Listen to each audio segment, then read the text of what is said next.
In this video, I'm gonna share how you can make $100,000 online in Africa even if you're a complete beginner. The method I'm gonna share here doesn't require a huge investment, no academic background, witchcraft, or magic spells.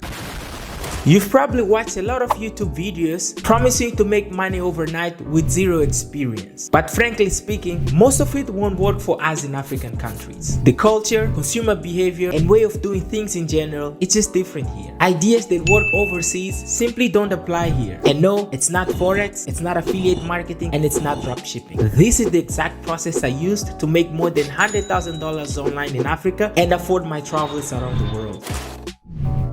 Before I get into the method, let me tell you who I am. My name is Kelvin and I was born in Mozambique. When I was 18, I got a scholarship to study petroleum engineering in Malaysia. They were paying us about $100 a month, which was okay at that time, and I could afford 2 meals a day. In my second year, my lifestyle in university was terrible and I decided to put an end to it. So I started searching for ways to make money online while in my dorm room, and I discovered SEO and affiliate marketing, which worked really well for me at that time. I started making good money, traveled around the world, visited the most beautiful places in Europe, South America, Southern Africa, and Australia. But then the unexpected happened. Things just stopped working. I then moved to Melbourne, tried working as a social media marketer in the cosmetic industry. It worked for a few months, but then I quit. I started hosting both parties, made good money, but then COVID crashed our party. So no matter what I tried, my ventures did well for a few months, then suddenly they just stopped working. It was so confusing. I realized I needed a change and a fresh start. So I made the bold move to pack my bags and head back to Mozambique, my home country. Back in Mozambique, I tried real estate, software services, but nothing worked. So I put on my thinking cap and asked myself, what's gonna make a splash in the next 2 to 5 years? And the answer was e-commerce in Africa. If you don't know what e-commerce is, it's basically buying and selling products online. You see, if you look at how markets are moving, the only place where online shopping hasn't experienced a boom yet is Africa. Other parts of the world are witnessing the growth of e-commerce, and in Africa we are still in early stages. If you join early, right away you will get what we call a first mover advantage. By establishing your presence now, you can build brand loyalty and trust among a new generation of online shoppers. Just imagine connecting with millions of African consumers who are gaining access to the internet and smartphones. Now combine that with a growing middle class, it creates a golden opportunity for e-commerce brands. See Amazon, they started more than 28 years ago, before no one in America could ever predict that e-commerce will be huge. And fast forward now, they're a $1 trillion company.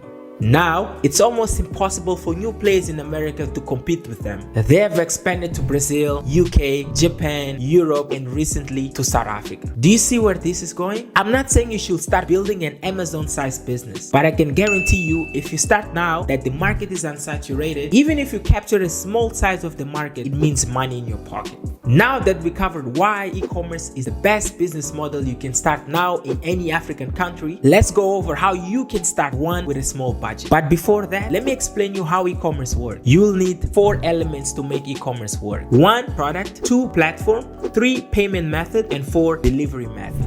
Now, let's dive into each one of them. 1, product. You need a product to sell to people. The product has to be something unique that solves a problem, adds value to the customer, has good demand, makes people happy, and your customers won't find it in local shops. There are 2 ways you can get a product. 1, by sourcing it from a local supplier. Let's say you found a great product with high demand. Next, you go and search for suppliers for that particular product. You ask your friends and family, you use Google, and you find 0 local suppliers to help you. So, what are you gonna do now? Well, there is a solution. That's when option 2 comes into play. Importing from China. I know it's China, low quality, cheap. You need to speak Mandarin to find a supplier. I get this every day, and it's nonsense to be honest. You can find good quality products for every price range. And please, I'm not saying that all products from China are good quality. The manufacturer and the supplier used to produce your goods will oftentimes determine the quality. Look at iPhone, Samsung, Philips, Tesla, Nike, Adidas. Most of these companies have factories and suppliers from China. To find a supplier for your product, you don't have to fly out to China or speak Mandarin. You can find almost any product from a platform called Alibaba. This platform hosts thousands of Chinese suppliers ready to do business with you. It's easy to use. You just search for your product and talk directly to the supplier to assist you to ship your product. And if you're on a tight budget, look for light products because most of them are cheap to produce and won't cost an arm and a leg tag when shipping to your destination. Next up is platform. Now that you have a product, you should focus on the platform where you will display your product so people can view and buy.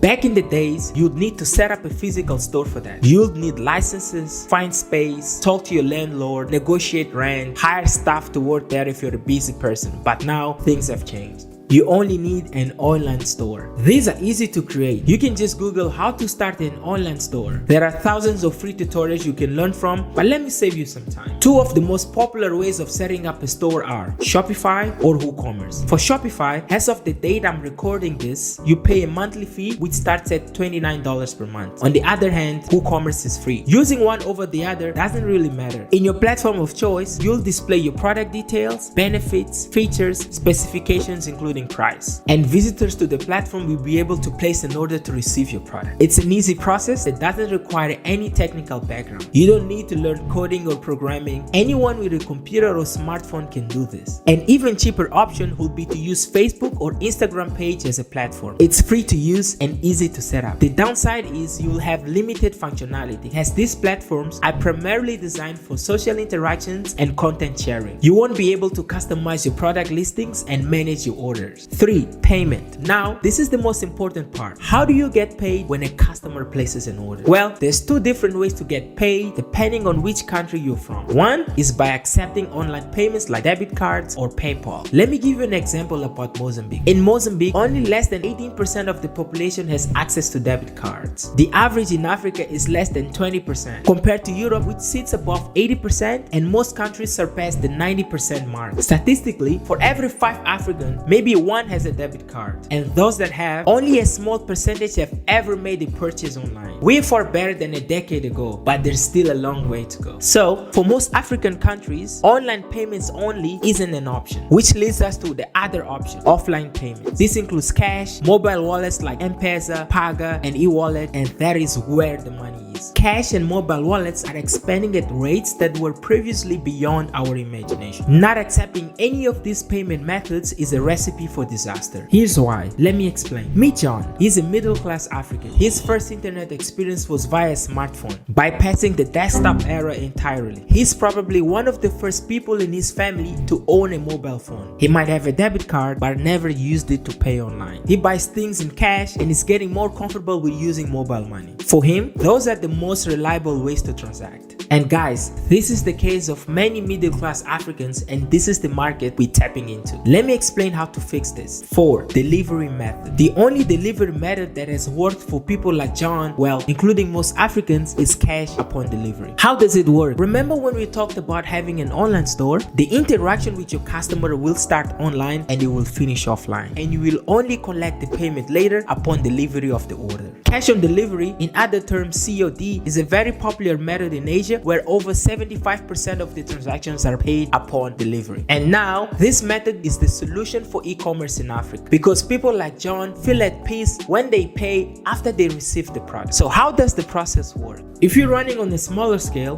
buy a used or new motorbike and hire a delivery driver to do your delivery. Labor must be cheap in your country. Then instruct him to collect cash only after the customer receives the product. This only works well when you sell to customers in the same city as the place where you store your goods. If your customers are far from where you store your goods, you won't have your delivery driver drive more than 100 kilometers under the sun. It's just not viable. Another option is outsourcing this task to other companies specialized in delivery and cash collection. This is a better alternative when you're starting out. You don't have to deal with unexpected motorbike breakdowns, hiring someone, insurance for the driver and the bike, and bike accident. Yes, this can also happen. You'll find a local company that already does that and has trained staff to do the job. The way we do in Mozambique is we have 2 motorbikes and 2 drivers who deliver within a 50-kilometer radius. Anything beyond that, we contract a third party. Again, what works for us may not work for you. Some just outsource it to a third party, and others just start with 1 bike and 1 driver. So now that you know the system, product, platform, payment, and delivery, the question is, how do you scale to $100,000 in sales? Well, you just have to sell more products and more units. You have the whole process dialed in, and what basically changes when you start adding more products is the volume. You'll display more products, you'll handle more transactions, you'll deliver more goods, you'll collect more cash, and more headache, of course. If you need more ideas on what products to import, watch my next video on business ideas to make you a millionaire in Africa. Thanks for watching.